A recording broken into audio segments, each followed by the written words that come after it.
Hello and welcome. I'm James Azimohan. You're watching A News. Let's see your headlines.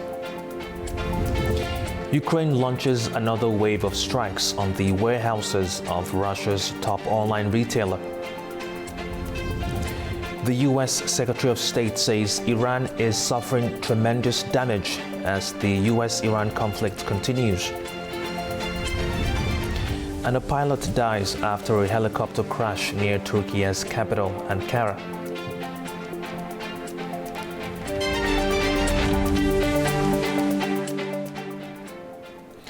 Ukraine has struck the warehouses of Russia's top online retailer as it continues to target logistics and military sites in the border regions. It comes as President Zelensky defies public protests to appoint a new military chief, and as the EU meets to discuss new sanctions on Russia over the conflict. Drone attacks have struck warehouses belonging to Wildberries, Russia's largest online retailer. That's according to local officials. The company confirmed its logistics centers in Krasnodar and Novinomysk were attacked on Wednesday, injuring several people. The attacks followed earlier Ukrainian drone strikes on Wildberries logistics hubs in Kotovsk and Elektrostal on Saturday, killing 8 workers and disrupting operations which handles more than 20 million orders a day. The Kremlin denies Ukrainian accusations that Wildberries handles military supplies for Russia's war effort. It also warns against any deployment of European or NATO troops to Ukraine, calling a potential move unacceptable to Russia. Meanwhile, Russia's defense ministry said its air defenses intercepted and destroyed 209 Ukrainian fixed-wing drones over the Moscow region, Russian-occupied Crimea, the Sea of Azov, and the Black Sea. In Russia's Belgorod region, local officials said Ukrainian attacks over the past 24 hours killed 9 people and injured 77 others. Spokesman Dmitry Peskov said Russian forces would continue striking vessels carrying equipment, weapons, and other military supplies to Ukraine. Meanwhile, Ukrainian President Volodymyr Zelensky announced a major military leadership change. He said Major General Mikhailo Drapety would become Commander-in-Chief of Ukraine's armed forces, replacing Oleksandr Syrsky. The appointment comes as part of a wider reshuffle of Ukraine's military leadership, following the resignation of former Defense Minister Mikhailo Fedorov last week and several days of protests in the country. With me now is Douglas Davis of the Ukrainian Alliance for Medical Exchange and Development. Good to have you, sir. Thank you. It's a pleasure to be here again. Now, has Ukraine shifted from trying to win ground battles to trying to make the war more expensive for Russia? I don't think that they've changed. I think that this has always ultimately been the major goal. In fact, this goes back to very early on in the war and to their arguments to the West that the only way for Ukraine to really win the war was to be able to take the fight to Russia. And there was obviously issues with their dealings with NATO and with the past administration here in the United States about the viability of that and the concerns from the West about escalation, which have always proven to be wrong or overweighted in the considerations. And so it's not so much that this is a change, it's that Ukraine is finally fighting the war that it is always intended to fight. And you can kind of distinguish this between two sort of elements of the warfare. There's the tactical warfare on the zero line along the front inside Ukraine and occupied territories. And then there's what you'd probably frame better as the strategic war. And the strategic war is the one where I think ultimately this war will be won, which the Ukrainians have recognized from the outset. And the only way for this war to be won strategically is to hit all the elements of the Russian war machine, which have allowed them to carry on this invasion and their attempted genocides against the Ukrainian people for not just the past 4+ years, but for the past 12 years, going back to 2014. Now, you spoke about two warfares, tactical warfare and strategic warfare, where Ukrainians hit Russian war machine. Now, military targets are one thing, but Ukraine is now striking logistics and infrastructure. Where should the line now be drawn? Well, I don't think there's any line that excludes logistics. Logistics is the key element of the Russian war machine. Some people have tried to make that there's been a change in the distinction now with the attacks first on oil refining capacity for Russia, but now particularly with the attacks on the logistics centers of wild berries, the quote unquote the Amazon of Russia.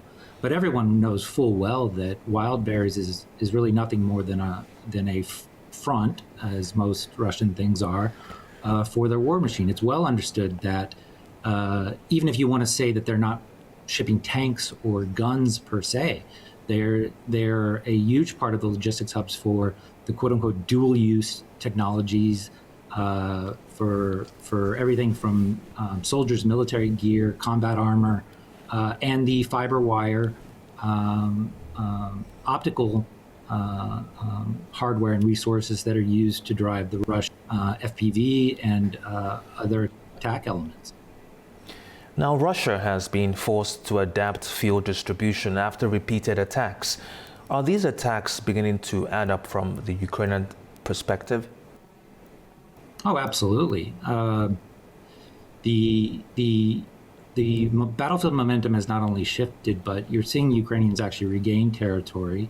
And while territory gains are an important one, ultimately the only way this war really ends is that the cost of the Russian war machine exceed the capacity to sustain it.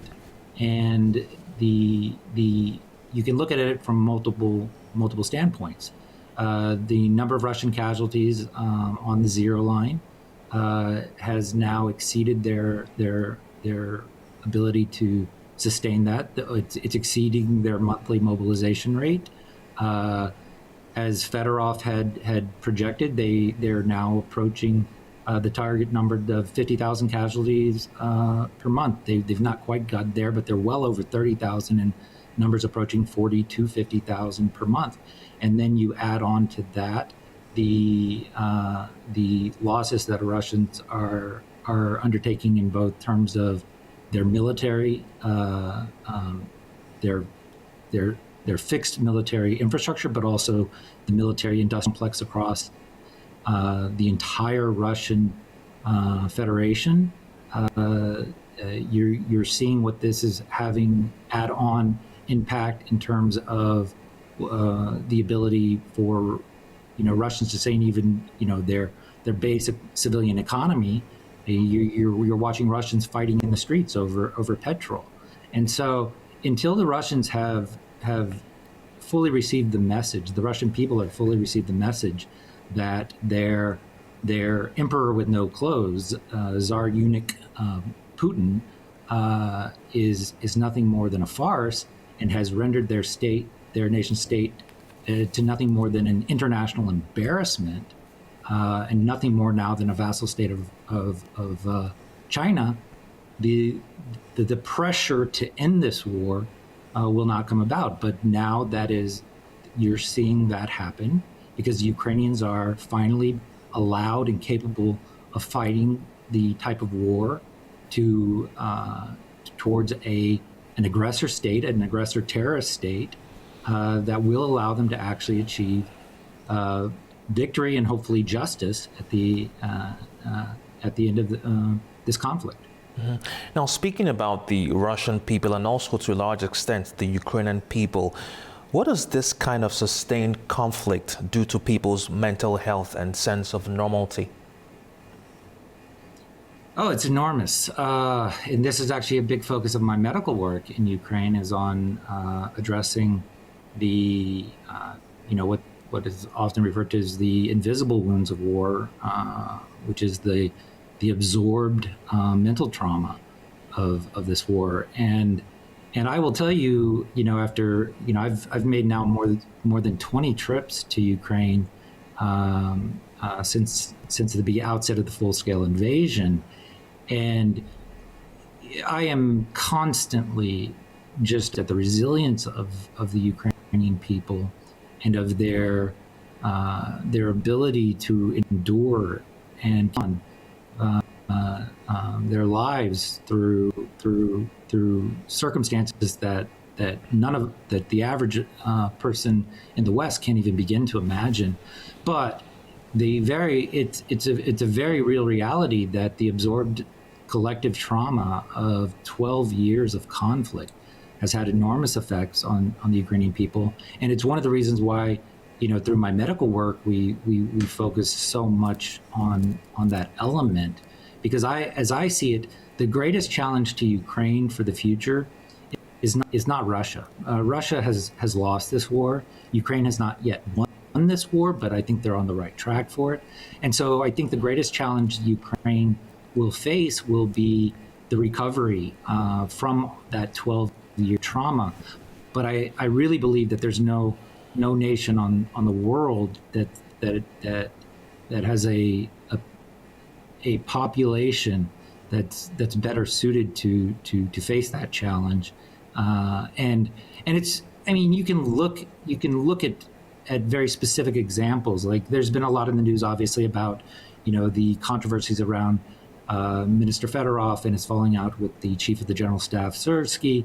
But look at the way the Ukrainian people responded, and look at it in comparison to the Russians. Ukrainians could just, as the Russians do, just throw up their hands and fight in the street when they can't get their petrol. But here you have, Ukrainians under martial law in a wartime state and facing real true controversy that's a part of their evolution as a growing democracy. And they respond by peacefully going to the streets, voicing their collective will, and actually seeing meaningful change occur in response to that. That's unheard of. I look at the Ukrainians and I marvel at them that they're I'm an American. We're the home of the free and the land of the brave, but I really believe that Ukraine is showing the world how to do freedom and democracy right now. That was Douglas Davis of the Ukrainian Alliance for Medical Exchange and Development, joining us from Houston, Texas, USA. Thank you for your time, sir. Thank you so much, Jason. Take care. Now, the conflict in the Middle East is dominating talks at the ASEAN Foreign Ministers meeting in the Philippines. Top diplomats from countries including the United States, China and Russia are assessing the possible impact on global security. To our meeting today. Southeast Asian foreign ministers from the Association of Southeast Asian Nations called for restraint on Tuesday as renewed conflict in the Middle East overshadowed regional talks in the Philippines. Top diplomats warn that escalating violence could derail diplomatic efforts and threaten global stability. The talks come as fighting between the US and Iran raises fears over oil supply, inflation, and global growth. US Secretary of State Marco Rubio says Iran is not serious about talks, as leaders worry about the wider fallout. He's set to meet China's Wang Yi on the sidelines of the talks in Manila.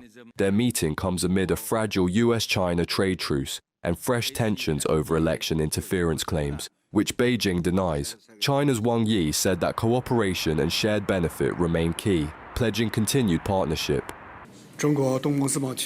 The ASEAN-China Free Trade Area 3.0 Upgrade Protocol has been officially signed, and for 6 years running, we've been each other's largest trading partner. In 2025, our trade volume exceeded $1 trillion. In response to a strong earthquake in Myanmar and the earthquake aftermath in the Philippines, China promptly provided assistance, demonstrating the fine tradition of mutual support between China and ASEAN countries. Meanwhile, Japan is pushing for stronger ties with ASEAN on security, tech, and disaster response. Foreign Minister Toshimitsu Motegi warns the global order is under strain, calling for closer cooperation. India says the world is becoming more unstable.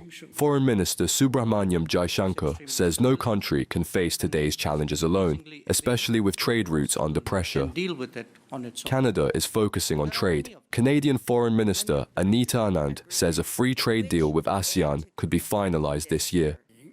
Russia also voiced support for ASEAN's role in the region. Foreign Minister Sergei Lavrov calls the bloc a reliable partner. Russia firmly believes that ASEAN is our reliable and like-minded partner.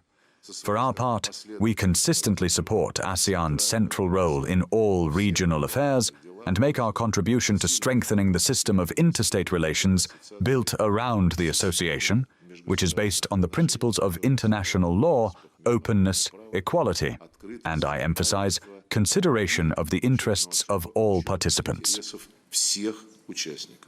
The week-long series of ASEAN meetings in Manila runs through to Friday.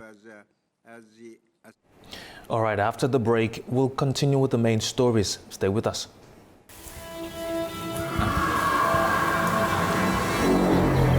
More than 20,000 partisan fighters have been hidden. We found only 3,000. My grandmother had 3 brothers. In the graveyard, the body of just one of them. Their struggle was very unequal and against a state that had defeated such a force as Nazi Germany.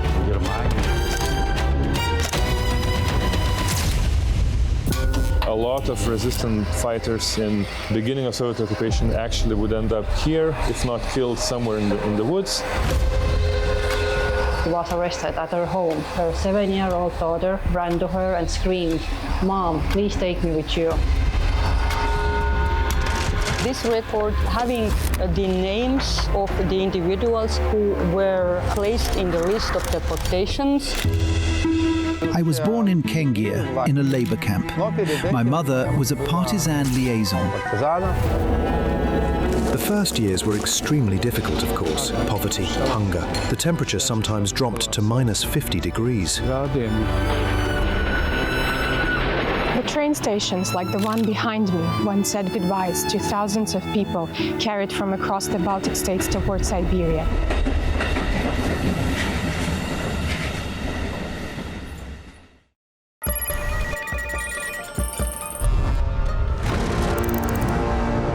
On World Business, we meet the boardroom leaders making market-moving decisions. And find out how leaders are dealing with continuous technological disruption.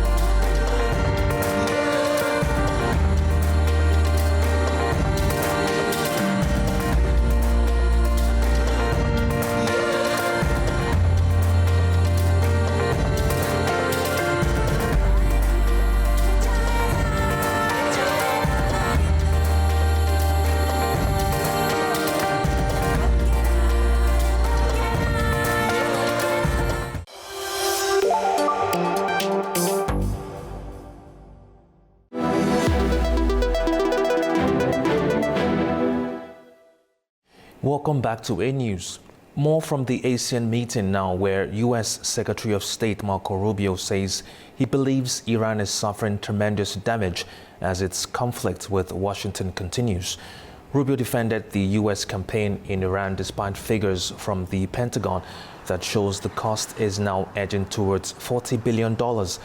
Washington insists its main focus is defending global shipping routes in the region from ongoing attacks. Speaking in Manila, he added that the effect on Iran's economy has been underestimated by its leaders.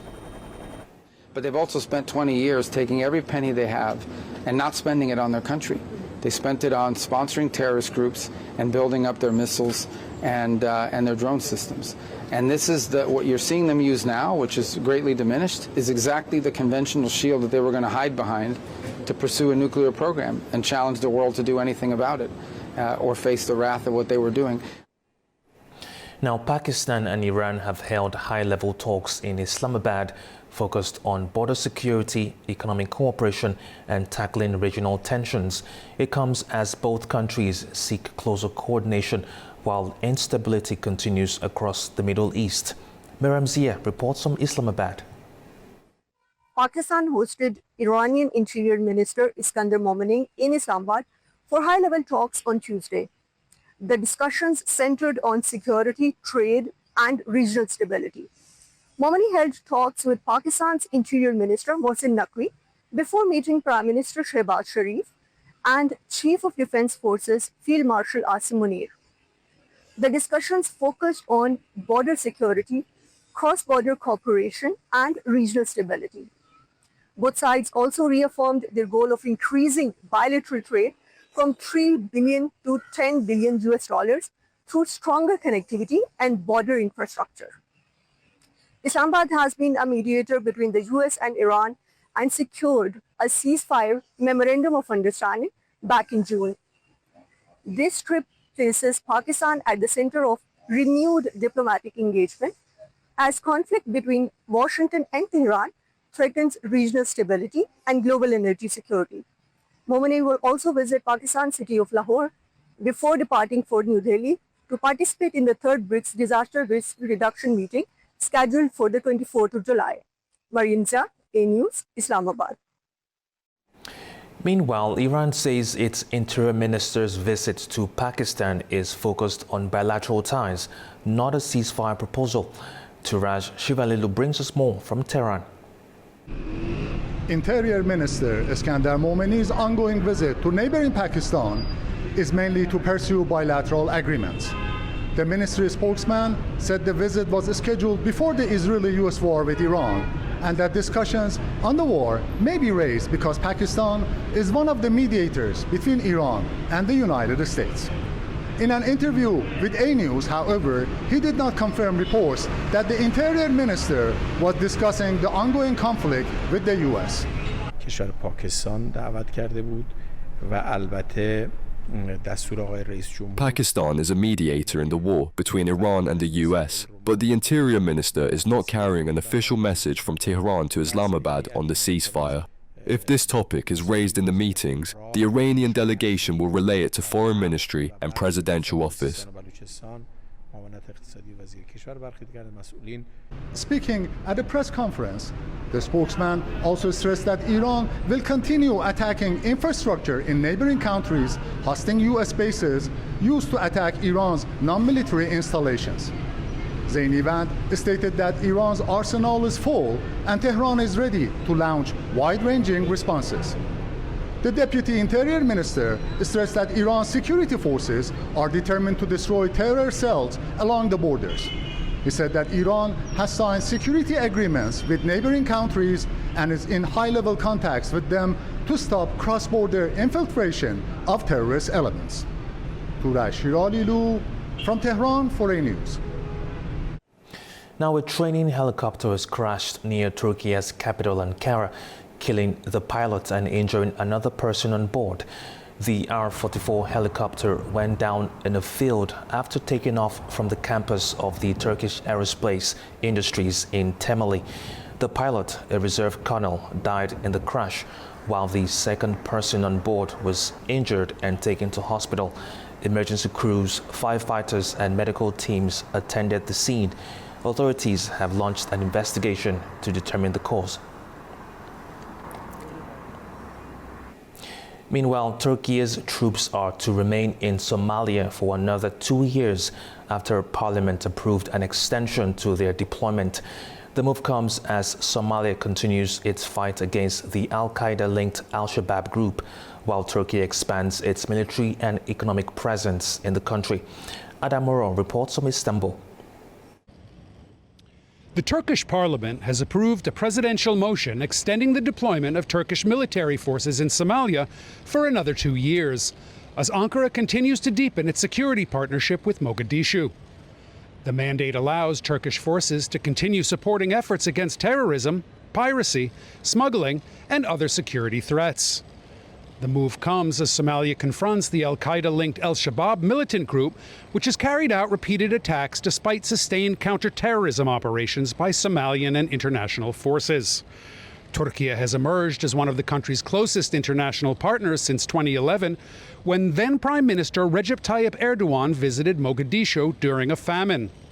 The relationship has expanded considerably, encompassing humanitarian assistance, building infrastructure, trade, diplomacy, and defense cooperation. Also, Turkey runs its largest overseas military training facility in Mogadishu, where Turkish personnel have trained thousands of Somali soldiers as part of efforts to strengthen the country's armed forces.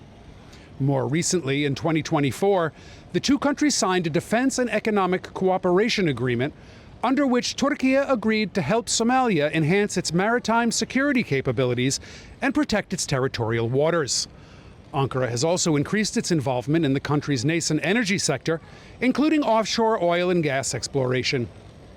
The extension of Turkey's military commitment in Somalia reflects its broader strategy of bolstering its political, economic, and security presence in the Horn of Africa region.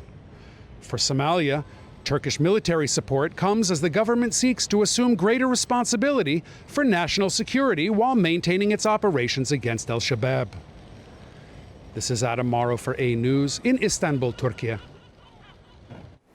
Now staying in Africa, the humanitarian crisis in Sudan is deepening, with the United Nations warning that hundreds of thousands of displaced people in North Kordofan are now facing emergency levels of hunger. Our correspondent, Nama Mohidin, has more. The humanitarian situation in Sudan continues to deteriorate, with the United Nations warning that nearly 400,000 displaced people in North Kordofan are facing emergency levels of hunger. The UN says ongoing fighting in districts like Shekan, Bara, and West Bara is making it increasingly difficult for families to access food and basic services. Aid agencies say they are struggling to meet growing needs as funding falls far short of requirements. The UN humanitarian appeal for Sudan remains less than half funded, limiting the amount of assistance that can reach those most in need. The World Food Programme has also warned that severe funding shortages are forcing it to limit the amount of food despite the growing crisis and the ongoing humanitarian crises in the country. The UN is urging the international community to increase funding and also secure safe humanitarian passages, warning that without urgent action, the humanitarian situation in Sudan will continue to deteriorate across the country, and of course it will impact millions of people in war zones and also in relatively calm areas. Naba Muhiddin for A News, Khartoum, Sudan. Now, 9 months after a multi-million-dollar jewel theft exposed security weaknesses at the Louvre, France's most iconic gallery has reopened its doors. Visitors are once again stepping inside the Louvre's Apollo Gallery, nearly 9 months after it closed following one of the museum's most audacious thefts.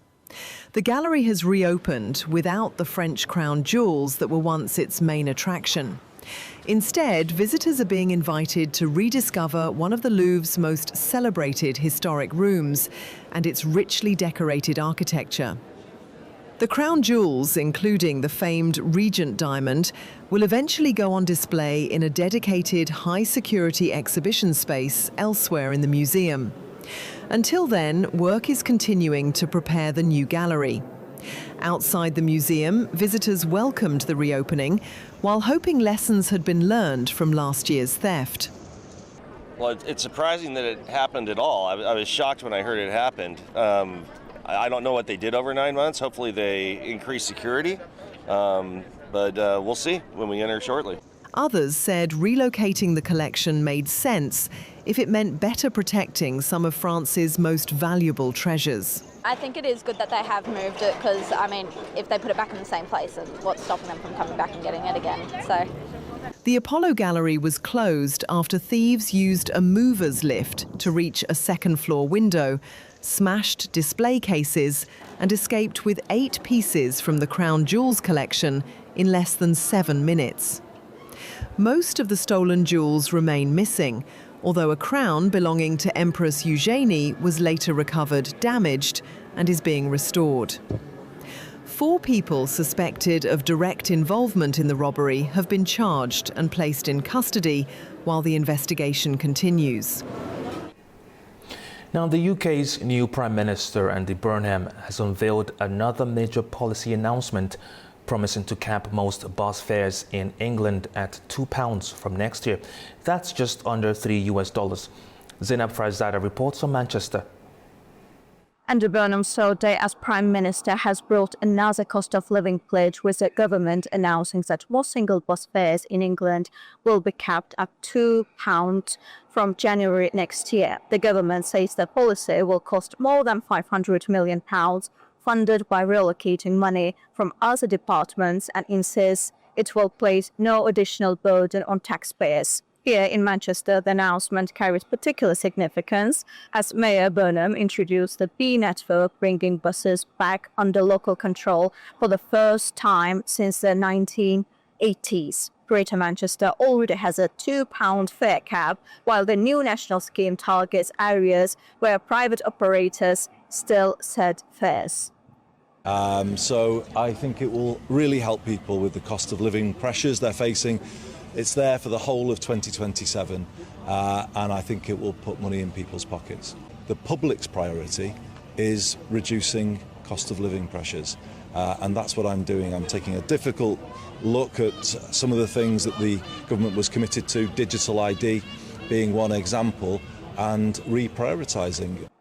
The bus fare cap is the latest in a series of early policy announcements from Burnham's new government. On Tuesday, he pledged to remove VAT from household electricity bills for 6 months starting in October, describing his administration as a cost-of-living government. In his first speech as Prime Minister, Burnham also promised to end rough sleeping, build more council homes, and reform education to help more young people into work. Also, further details on those plans are still expected. Just 3 days into his premiership, attention is already turning to how the government will deliver on those promises in the months ahead.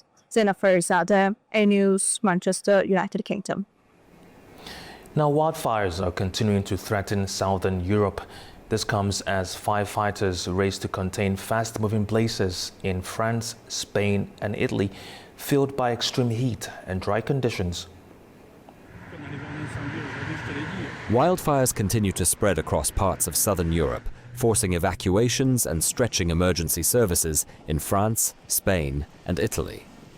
In southern France, the largest wildfire in Provence this summer has burned around 1,700 hectares in the Var department. The blaze, which broke out near Ponteves on Tuesday, spread towards the towns of Cotignac, Correns and Montfort. Around 800 firefighters, supported by aircraft and helicopters, have been battling the flames, while hundreds of residents were evacuated to safety and several roads closed.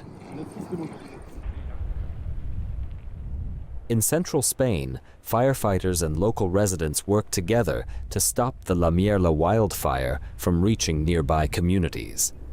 The fire has already burned more than 30,000 hectares and forced the evacuation of 34 municipalities. Residents used tractors and water tanks to create fire breaks before emergency crews arrived. Meanwhile, in Sicily, wildfires have destroyed olive groves near Gadrano, wiping out this year's harvest and damaging trees needed for future crops. More than 100 emergency operations were carried out across the island on Tuesday as temperatures climbed above 40 degrees Celsius, making it harder for crews to bring the fires under control. Moldova's parliament has approved a new government led by Prime Minister Vasil Tofan. He pledges to revive the economy and accelerate the country's path towards European Union membership. Tofan says his government aims to sign an accession agreement by 2028 and prepare Moldova to join the bloc by 2030. His appointment was approved by 53 lawmakers from President Maia Sandu's Party of Action and Solidarity, while opposition parties abstained. The vote follows the surprise resignation of former Prime Minister Alexandru Montinu after just 8 months in office. After the break, more on how Russian sanctions are affecting fuel prices across the Caucasus region. Stay with us. More than 20,000 partisan fighters have been hidden. We found only 3,000. My grandmother had 3 brothers. In the graveyard, the body of just one of them. Their struggle was very unequal and against a state that had defeated such a force as Nazi Germany.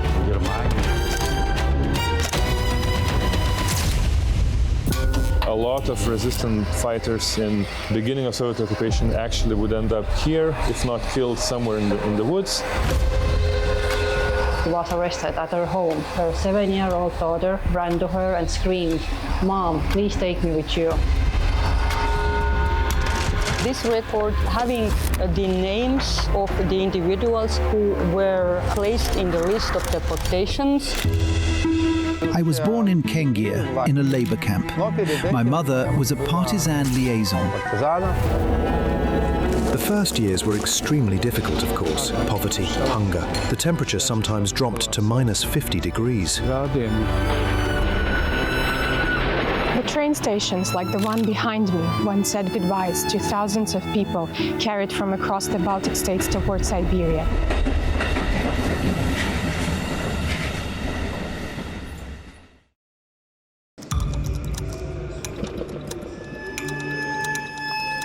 Inside Politics delves deeply into the heart of global issues shaping our world today.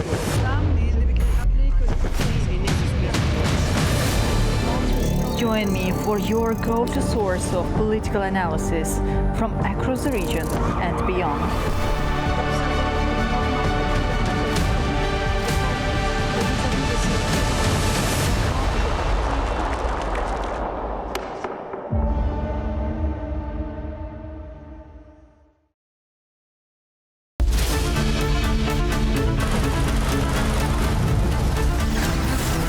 As America sleeps, Europe is waking, and the East has begun its day.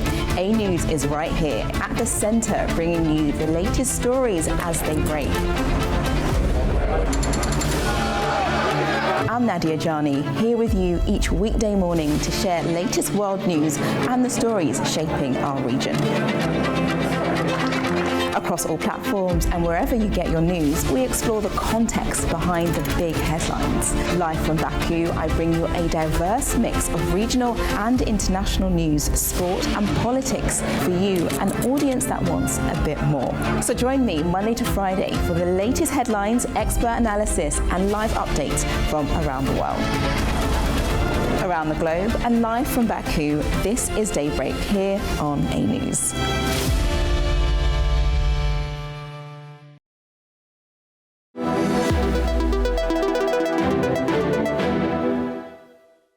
Welcome back to A News. Now, Kazakhstan's oil exports are facing fresh uncertainty after the Caspian Pipeline Consortium reportedly stopped accepting crude. The Reuters news agency, citing 3 industry sources, says the move follows a series of drone attacks near the group's main terminal on the Black Sea. Farza Kalmozina reports from Almaty. The Caspian Pipeline Consortium, which handles around 80% of Kazakhstan's oil exports, has stopped accepting crude after a series of drone attacks near its marine terminal in Novorossiysk, according to Reuters. The news agency, citing 3 industry sources, says the decision follows repeated attacks on oil tankers operating near the terminal. 5 vessels have reportedly been targeted in the area since the beginning of July, raising concerns over the security of maritime operations. And according to Bloomberg, the disruption is not the result of damage to the pipeline itself. Instead, tankers are staying away from the terminal because of the security risks, leaving exports temporarily at a standstill. The situation is being closely watched by Chevron, which owns a 15% stake in the consortium. Kazakhstan's foreign and energy ministries have condemned the attacks, calling them strikes against international energy infrastructure. Ukraine's ambassador to Kazakhstan, Viktor Maiko, said that drone attacks on tankers carrying Kazakh oil do not serve Ukraine's interests. And as uncertainty over the country's main export route continues, Kazakhstan is accelerating plans to expand domestic refining.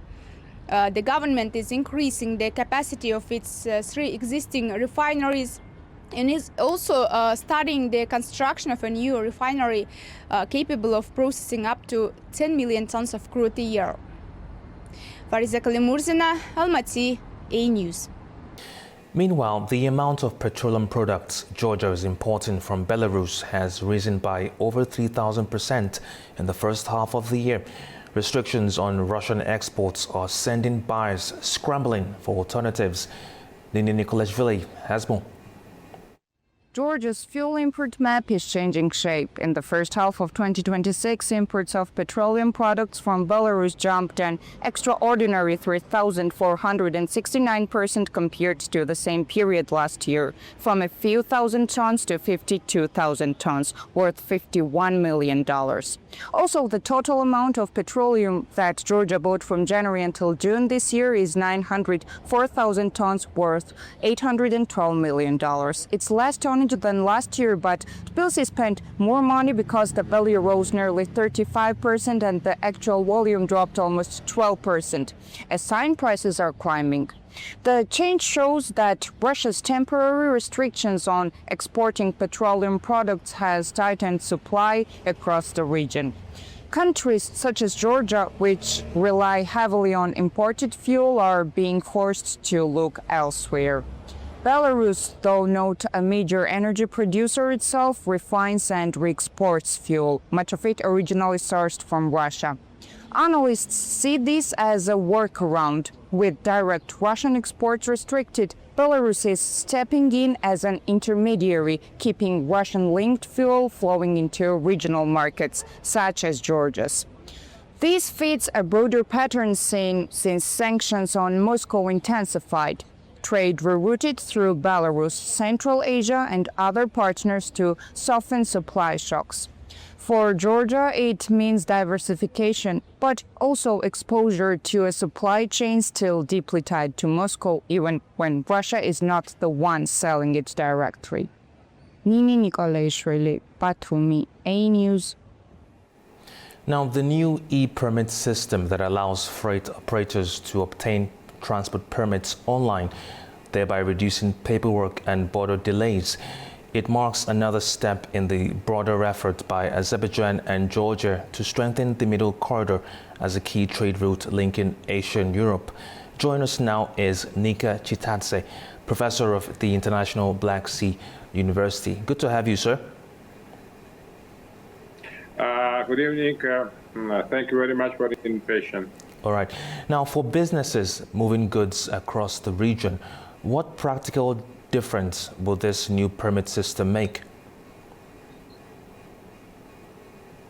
In my point of view, first of all, of course, it's very important to mention about the increasing the role of the Middle Corridor, because before, for example, of war between Russia and Ukraine, before the Russian full-scale invasion on the territory of Ukraine, the volume, by this way, of the goods which were crossing the territory of the Middle Corridor, including this way South Caucasus, including the territories of Georgia and Azerbaijan, was about 1.5 million tons. But today, the volume of the transit goods has increased here about 4.5 million tons of goods, and there are some potentials this way of the increasing by this way volume of transportation till about 10 million tons of the different type of goods, and here by there are involved different projects, including, by this way, Baku-Tbilisi-Akalkalaki Railway, which, by this way, the opening celebration, by this way, was held about 1 month ago. And potential is of transportation of goods between 5 till 17 million tons of goods annually. And there will be possibilities, by this way, of the part of different type of goods from the territory of China to the European Union, territory of Azerbaijan and Georgia. And of course, by the space, the transit potential of both countries will be increased. And very important, it is included to the agenda also the topic of the cable project, electricity cable project on the bottom of the Black Sea. The length of this cable is 1,105 kilometers, and it will be possible, by this way, to export the electricity, which will be produced on the territory of Azerbaijan and will be, by this way, exported on the European energy market, first of all, to Romania, Bulgaria, and other countries. Accordingly, by this way, yes, I think that the middle corridor and the interconnection Georgia and Azerbaijan is gradually changing the geopolitical, geoeconomic, and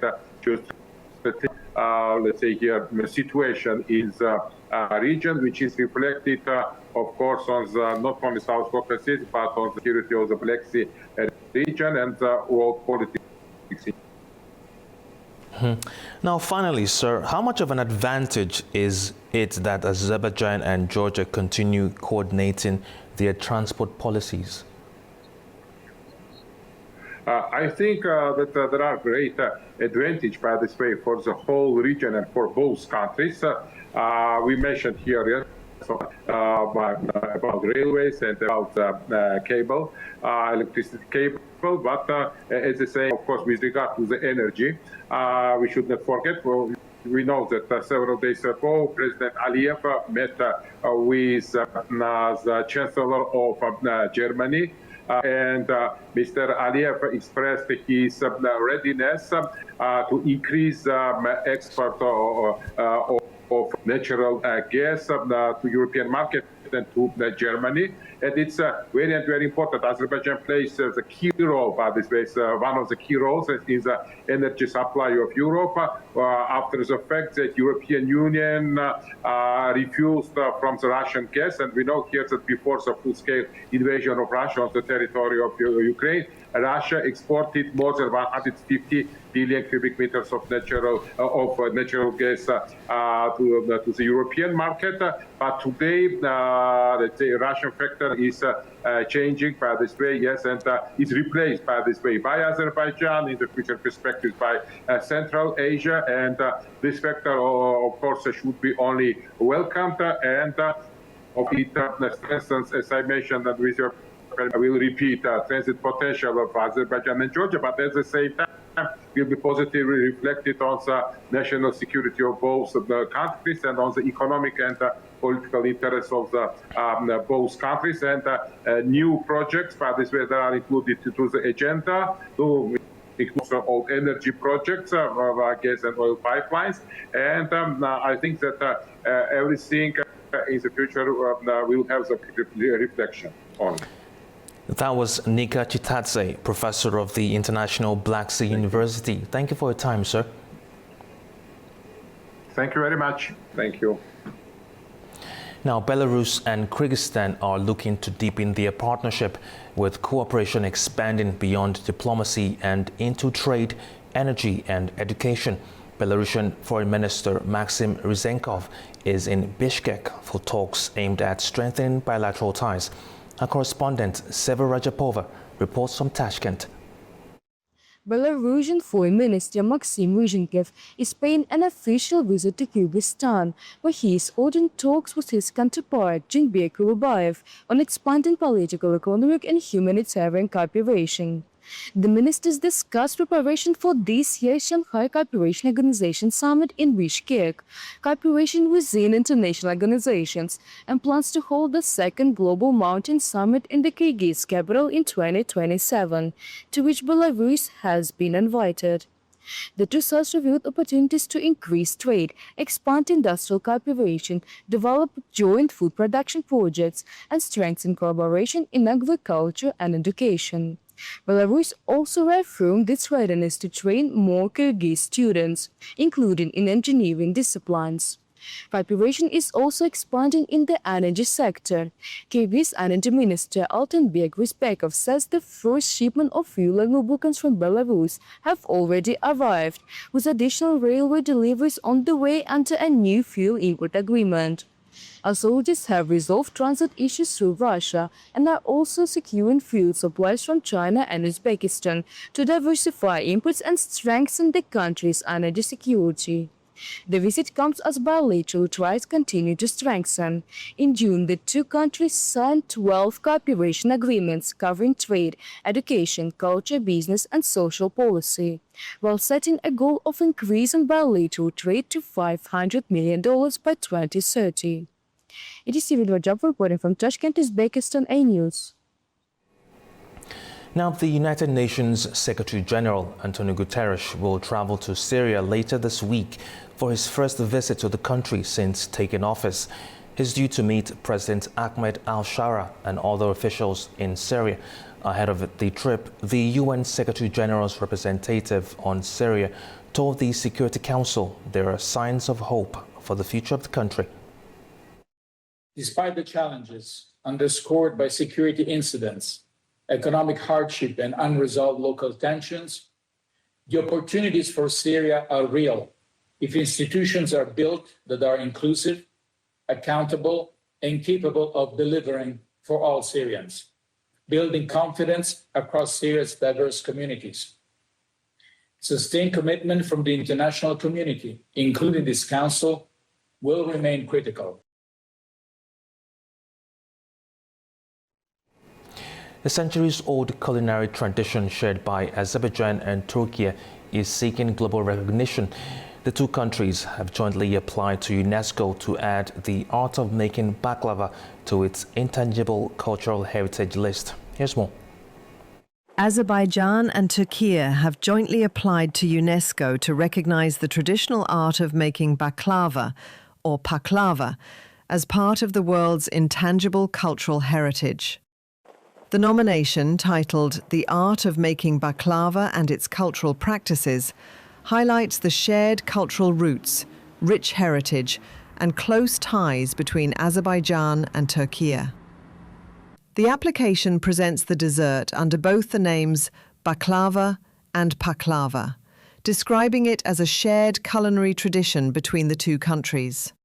A final decision is expected during UNESCO's 21st session, which will take place in Xiamen, China, from November 30th to December 5th. For generations, the art of making paklava has been passed down from one generation to the next in both Azerbaijan and Turkey. More than just a dessert, paklava is an important part of Nowruz celebrations, religious holidays, family gatherings, and other special occasions. It reflects hospitality, creativity, and the tradition of bringing people together. In Azerbaijan, several regional varieties are well known, including those from Baku, Ganja, Guba, and Sheki paklava. Joint nominations like this are common under UNESCO's 2003 Convention for the Safeguarding of the Intangible Cultural Heritage. When the same cultural tradition exists in more than one country, UNESCO encourages countries to submit a shared nomination. If approved, UNESCO will recognize and help safeguard the traditional knowledge, skills, and cultural practices associated with making baklava as part of the world's living heritage. All right, ending on a sweet note, that's the news for this hour. Thank you for watching. Stay tuned to A News.